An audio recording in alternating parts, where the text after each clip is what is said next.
Election commission మీద గౌరవం పెంచుతూ ఇంతగా జరిగినట్టు ఎక్కడ దాఖలా లేవు. First of its kind. దానికి we need to congratulate Gyanesh Kumar one. And different స్టేట్స్లో జరుగుతున్న ఎలక్షన్స్ మీద మనము చూసుకుంటే it's my opinion personal. First thing చూస్తే మన Tamil Nadu, heartful congratulations to the విజయ్ని అప్రిషియేట్ చేయాల్సిన విషయం ఏంటంటే, అందరూ పాపం సింగిల్గా పోటీ చేసినాడు అని చెప్పేసి ఇక్కడ పవన్ కళ్యాణ్తో కంపేర్ చేస్తాడు చేస్తున్నారు. కానీ బేసిక్గా విజయ్కి సీఎం కావాలనే ఒక ఆలోచన ఉంది కాబట్టి ఆయన సింగిల్గా పోటీ చేయడం జరిగింది. వెరాజ్ పవన్ కళ్యాణ్కి అటువంటి ఆలోచనే లేదు కాబట్టి we can't expect him CM కావాలనే ఆలోచన ఉన్నట్టు కానీ ఎక్స్పెక్ట్ చేయలేము అతన్ని ఈ విధంగా ఇండిపెండెంట్గా ఒంటరిగా పోటీ చేయాలని అని చెప్పి. సో ఆ కంపారిజనే తప్పు. అది ఆ కంపారిజన్ అనేది తప్పు అనమాట. ఆయన సింగిల్గా పోటీ చేసి సీఎం కావాలనుకున్నాడు, ఇతను వేరే వాళ్ళకు మద్దతు తెలుపుదామని అనుకున్నాడు. ఇప్పుడు సీఎం కావాలనే ఆలోచన లేదు. సరే, తన ఫ్యాన్స్ తనకు సంబంధించిన అభిమానులు అనుకున్నారు, అంతే తప్ప వేరేది లేదు. And second coming to the ఇది విజయ్ని అప్రిషియేట్ చేయాల్సిందంటే, అతను పార్టీ పెట్టినప్పుడు పెట్టిన ఇబ్బంది కావచ్చు, సెకండ్ కరూర్ ఇన్సిడెంట్ జరిగిన తర్వాత అతనికి చెప్పినటువంటి కాంప్రమైజ్ ప్రపోజల్ కావచ్చు, అదేవిధంగా ఫ్యామిలీ డిస్ప్యూట్ వచ్చినప్పుడు ఏమైపోతాడో అతను హ్యాండిల్ చేయలేడు అనుకున్నప్పుడు నిలబట్టిన తత్వం కావచ్చు. ఇది ఇవన్నిటినీ కూడా అంచనా వేసుకుంటే డెఫినెట్గా అంటే ఎవరైనా కావచ్చు ఆ టఫ్ టైంలో అక్రాస్ ద ఆల్ ఆర్ట్స్ గట్టిగా నిలబడినప్పుడు మాత్రమే you can see the success అన్నమాట. అదర్వైజ్ సక్సెస్ అనేది మన చూడలేం. సో దానికి విజయ్ నిలబడినాడు. So he got the success. So I wish all the best. And coming to the West Bengal politics, దానంత దరిద్రం మనం ఎప్పుడు చూడలేదు, రాదు కూడా అనుకుంటున్నా. 27 లక్షల ఓట్లు ఎంట్రీస్ చేయాలి అని చెప్పేసి అప్పీల్ చేసి ఎస్ఐఆర్ ద్వారా అని చెప్పేసి చేసిన కాలేదు. ఎంతోమంది సెంట్రల్ ఫోర్స్ అక్కడ ఎలక్షన్ చేసినారు, అంటే ఎలక్షన్ ఆఫీసర్లుగా కూడా సెంట్రల్ గవర్నమెంట్ ఎంప్లాయీస్, ఇవన్నీ కూడా చూడడం జరిగింది అనమాట. సో నాకు తెలిసి హిస్టరీ అలాంటివి ఎప్పుడు జరిగింది West Bengal. But she also fought very well. And నాకు అర్థం కాని సినారియో ఏంటంటే, ప్రతి చోట కూడా ఎందుకు వాళ్ళ పార్టీ ప్రెసిడెంట్ ఓడిపోతున్నారో నాకు అర్థం కావటం లేదు. అరవింద్ కేజ్రీవాల్, ఉద్ధవ్ థాకరే, స్టాలిన్, ఇంకా గొగోయ్, వీళ్ళందరూ ఎందుకు ఓడిపోతున్నారు అంటే, పార్టీని వాటికి క్లోజ్ చేసే ఒక ప్రయత్నంలో యాదృచ్ఛికమైతే అవసరము, యాదృచ్ఛికమైతే పర్వాలే కానీ ఇది ఇంటెన్షనల్ గా జరుగుతున్నట్టు ఎక్కడో కనపడుతుంది అనమాట. Only party presidents. ఇప్పుడు ఈరోజు స్టాలిన్ ఓడిపోవడం కావచ్చు, డిఎంకే చరిత్రలో ఎప్పుడే కానీ వాళ్ళ ఫ్యామిలీలో ఓడిపోలేదు. సో దానికి నేనే తప్పు పట్టడం లేదు. ప్రజా వ్యతిరేక ఓటు ఉంది అనుకున్నారు, ఇంకోటనే. ఈ ప్రజా వ్యతిరేక ఓటు ఉంది అనుకున్న సందర్భాల్లో చాలాసార్లు గుర్తుకొచ్చేది, 15 ఏళ్ళు దీదీ ఉంది, సో ఆడ వ్యతిరేక ఓటు అన్నారు. స్టాలిన్ 5 సంవత్సరాల నాడు వ్యతిరేక ఓటు ఉందన్నారు. లేకుంటే ఇంకొక పార్టీ వ్యతిరేకం. కానీ బీహార్లో 20 ఏళ్లుగా నితీష్ కుమార్ ఉన్నాడు, అక్కడ జరగని అరాచకం లేదు. మరి బీజేపీ ఎలా ఫామ్ అయిందో అర్థం కావటం లేదు. అస్సాంలో 2వ సార్లు ఎలా ఫామ్ అయిందో అర్థం కావటం లేదు, 3rd టైం అనుకుంటున్నా, కావటం లేదు. మహారాష్ట్రలో శివసేన ఒక పార్టీ నుంచి పీకేసి అక్కడ షిండే లాంటి వాళ్ళు వచ్చి మళ్ళీ అతని నేతృత్వంలోనూ ఫడ్నవీస్ వచ్చి మళ్ళీ అక్కడ ఎలా రీగైన్ అయినారో అర్థం కావటం లేదు. కానీ 5 ఏళ్లలోనే వ్యతిరేకత వచ్చిందంటారు, అరాచకం జరిగిందంటారు, ఇవన్నీ జరుగుతాయి. సో దీస్ ఆర్ ఆల్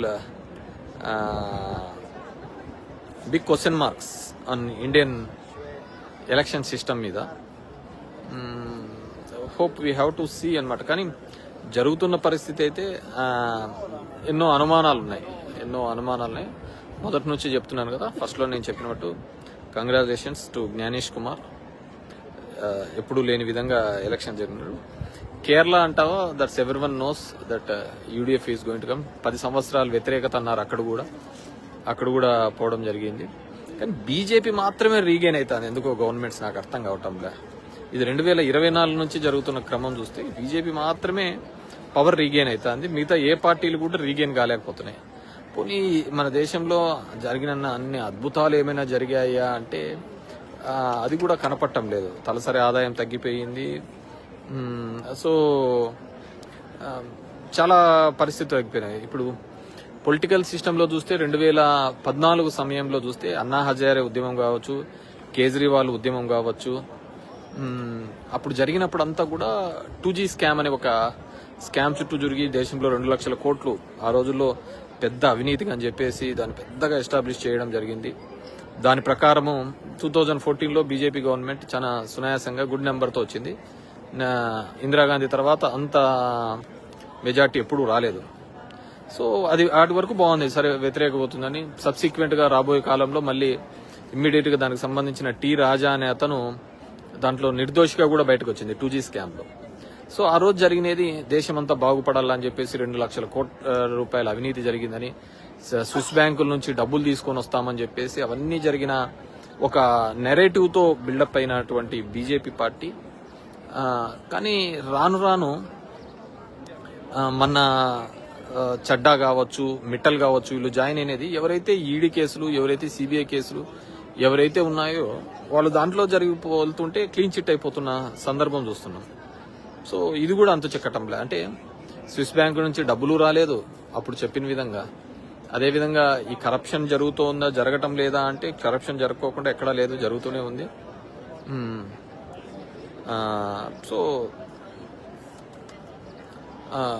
ఇవన్నీ కూడా ఉన్న సందర్భం. సో ఎక్కడో ఒక ట్రిక్కీ ఒక క్వశ్చన్ మార్క్ అయితే ఉంది. సో ఆ రోజు జరిగిన ఉద్యమం 2014 తర్వాత బీజేపీ ఏర్పడిన సందర్భం వేరు. సరే, ఆంధ్రప్రదేశ్ లాంటి రాష్ట్రంలో కాంగ్రెస్ కంచుకోటలా ఉండే రాష్ట్రంలో కాంగ్రెస్కి 10 సంవత్సరాలు అధికారం లేకుండా పోయింది. ఆంధ్రప్రదేశ్లో అసలు అడ్రస్సే లేకుండా పోయిందనుకోండి. సో కొన్ని చేంజెస్ కావాలి. కానీ అందరికీ ఒక ప్రశ్నలుగా మిగిలిపోతున్నది ఈవీఎంల మీద. నేను మొదటి నుంచి దాని మీద ఒక ఇది ఉంది. డెఫినెట్ గా భవిష్యత్తులో కూడా దీని మీద బయటపడుతుంది ఎక్కడో చోట అనుకుంటాను.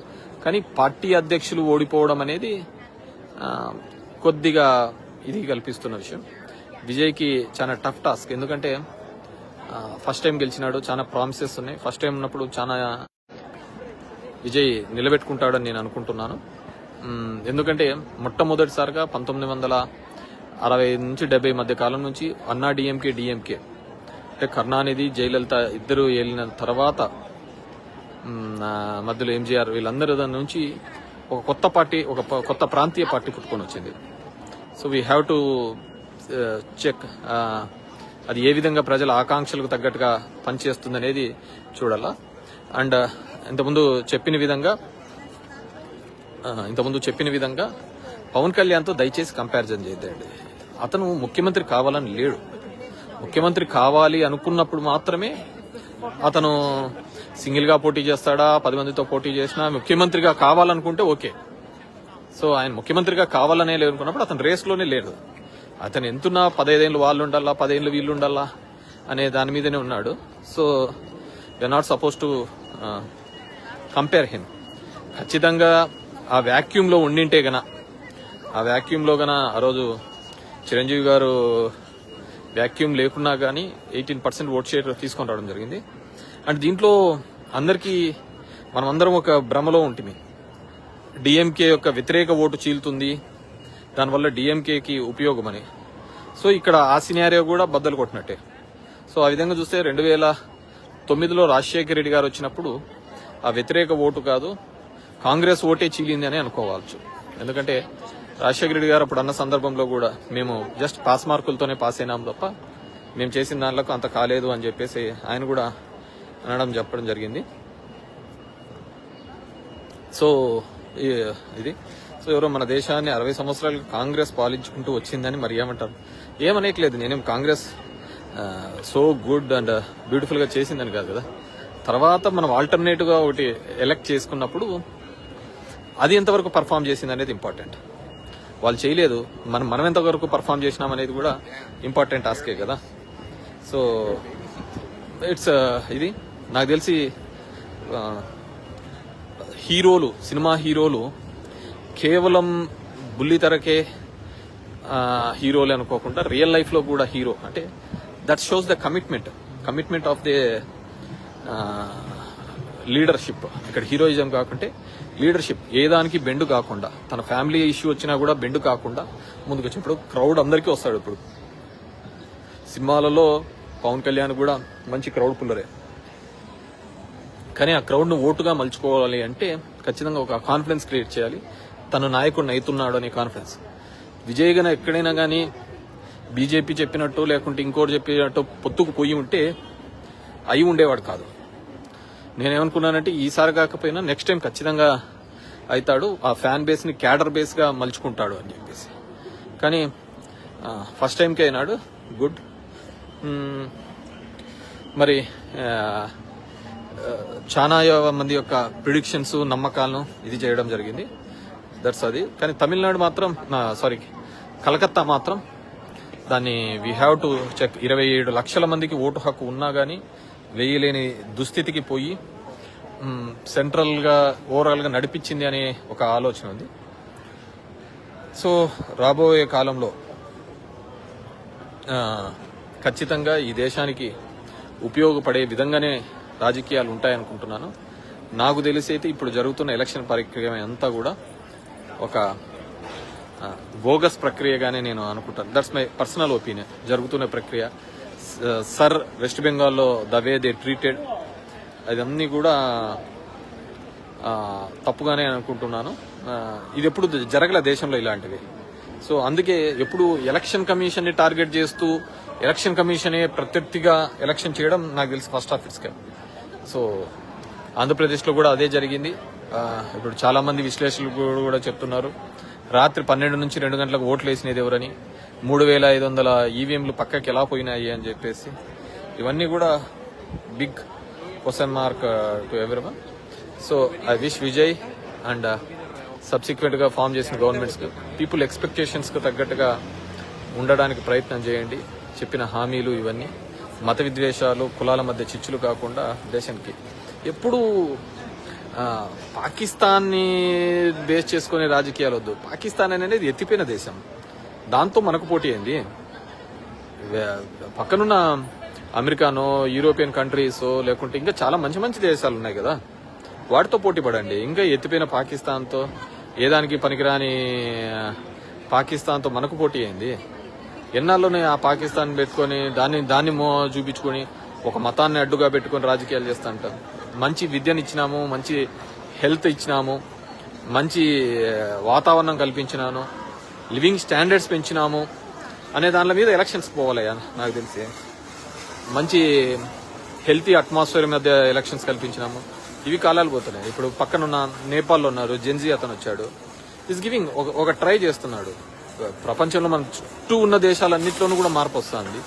మన దేశంలో కూడా మార్పు వచ్చింది, కానీ అది ఈవీఎంలలోనే దాక్కుందని నేను అనుకుంటున్నాను. Thank you very much. నా ఒపీనియన్ మనకు ఎప్పుడెప్పుడు చెప్పడం అలవాటు ఆగదు కాబట్టి ఇది ఎక్స్ప్రెస్ చేయడం జరుగుతుంది. Thank you very much.